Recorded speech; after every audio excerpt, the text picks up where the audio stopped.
Македонија е откриен корупцијски скандал во распределбата на европските ИПАРД фондови. Уапсени се 5 лица, меѓу кои директорот на Агенцијата за финансиска поддршка во земјоделството. Тие се сомничат за примање подкуп за одобрување средства на апликанти кои немале право на финансирање. Поради случајот привремено се суспендирани дел од исплатите од програмата ИПАРД 3, а Европската комисија и ОЛАФ спроведуваат надзор. Земјоделците стравуваат од доцнења, а експертите предупредуваат дека можно е намалување на идната европска поддршка. Истрагата продолжува.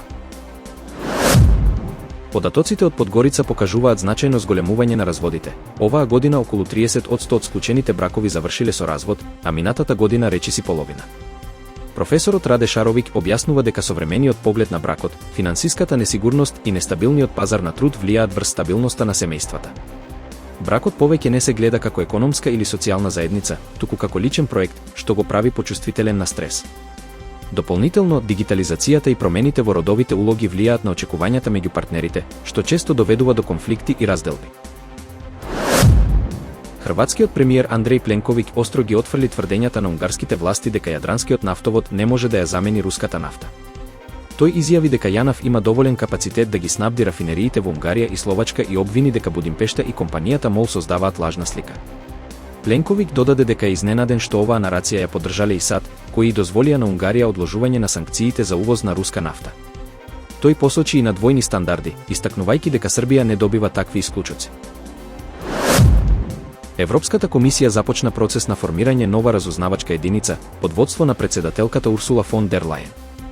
Единицата ќе биде во рамките на Генералниот секретаријат и ќе служи за подобра координација и анализа на информации кои ги собираат националните разузнавачки служби на земјите членки.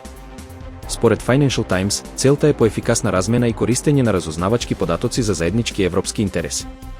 Неколку извори го потврдиле проектот, но Reuters се уште официјално не го потврдува. Белорускиот претседател Александар Лукашенко се закани дека може да заплени околу 1200 литвански камиони задржани на белоруската територија. Камионите останаа блокирани откако Литванија затвори 2 гранични премини поради шверцерски балони со цигари кои навлегле во нејзиниот воздушен простор и предизвикале прекин на летови во Вилнус. Литванија го смета овој инцидент за дел од хибридни активности на Белорусија и најави дека границата ќе остане затворена до крајот на ноември. Лукашенко го нарече затворањето измама и порача дека без повторно отворање на границата, камионите може да бидат конфискувани. Најмалку 18 лица загинаа кога тајфунот Фунгвонг го погоди северозападниот дел на Филипините, предизвикувајќи поплави, свлечишта и прекин на струја. Повеќе од 1,4 милиони луѓе беа евакуирани, а над 4.000 куќи се оштетени. Бурата го намали својот интензитет и се движи кон Тајван, каде што може да пристигне наскоро. Овој тајфун доаѓа само една недела по разорниот Калмајги, кој предизвика над 230 жртви. Председателот Маркос прогласи вонредна состојба, училиштата и институциите се затворени, а летови и пловидби се откажани.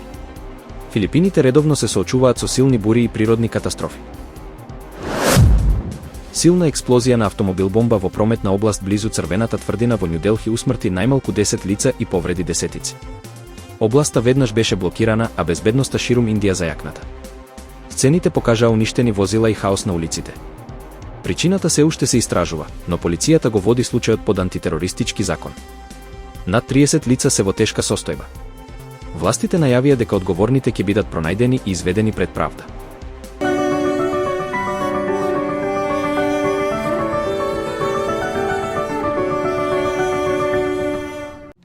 До крајот на неделата времето ќе биде стабилно и суво со пониски утрински температури, најавува Управата за хидрометролошки работи.